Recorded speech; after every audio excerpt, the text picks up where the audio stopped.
In this video, I'd like to address a question that many people have. The same question over and over, usually because they are dealing with a low value or a problematic relationship. These guys are now furious. They are angry at themselves and at the relationship. They become enraged at the global society. One of the issues is that they are focusing on low-hanging fruit or fruit that has already fallen to the ground and is rotting. You're always going to come across low-quality work. But these guys are often resigned to it because it's the best they can do. It's not all their fault. They've been lied to some extent, but I want to address those lies and give you guys some options or opportunities to produce better results.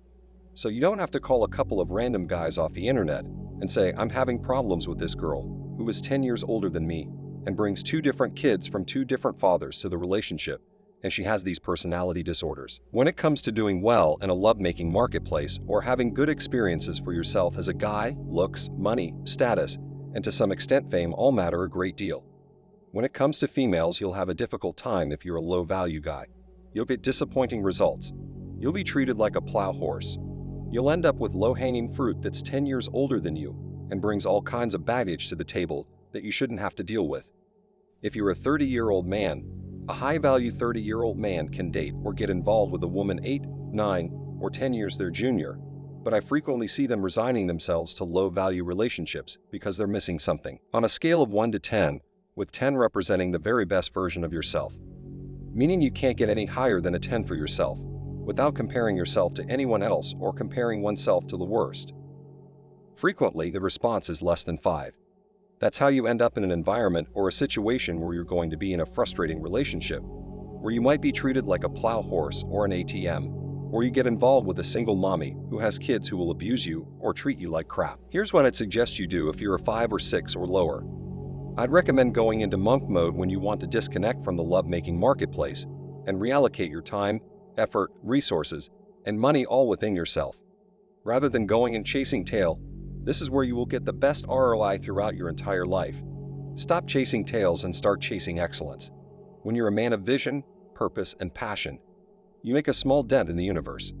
People start to notice it, women notice it, your friends notice it, and your family notices it. When you begin to pivot and change your butts, beliefs, and behaviors, you will most likely be criticized by people, women, with whom you may have previously been involved. I've heard the phrase, I like the old rich guy, once or twice in my life. When you're striving to be better than you were yesterday, you have to be unconcerned about what others think of you. If you're getting poor results, it's because your beliefs are poor, which leads to poor choices and poor outcomes. Reinvest your time in yourself in areas such as appearance, money, and status. When it comes to appearance, I enjoy encouraging men. Whether you believe it or not, you have opportunities to improve. If you choose to believe it and begin investing in yourself and improving. If your teeth are yellow, have them cleaned. If you got bad hair, shave your head because there's no point in hanging on to scraps. You get bad haircuts and then find a stylist who knows how to style your hair for your face shape. If you buy bad clothes, you should update your wardrobe style. It is not difficult to look good. I mean, I can throw on a decent pair of jeans for under $100 and a nice fitted black t-shirt from a nice men's store for less than $40 and look top shelf, right? So you have to figure out what that looks like because your appearance is important to you. Let's talk money, guys. If you don't make enough money to be able to maneuver and make decisions while not behaving like Scrooge as you navigate the world, you're going to do pretty well. I'm not saying you have to be a multi-millionaire, but if you want to get into the top 1%, depending on where you live and which city in North America, top 1% income earners could be anywhere from $200,000 a year up to, I believe, $480,000 a year, and then you're in the top 1%. It may not be possible for every man, but I guarantee you that you can find ways to make more money than you are now. Even a guy with a couple thousand Twitter followers or a social media account with some influence can be perceived as someone with status or influence. That's what they're looking for in a man because women do. It is inherent in nature.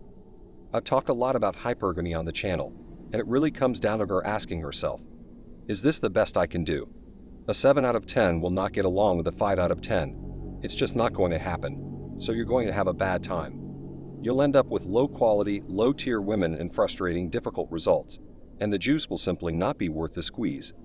So your entire solution to this problem is to take a step back, assess yourself, rank yourself, and figure out where you are and where your deficiencies are, and then look for opportunities to do some work and increase your value. Don't forget to hit the like button to help spread the word about this video.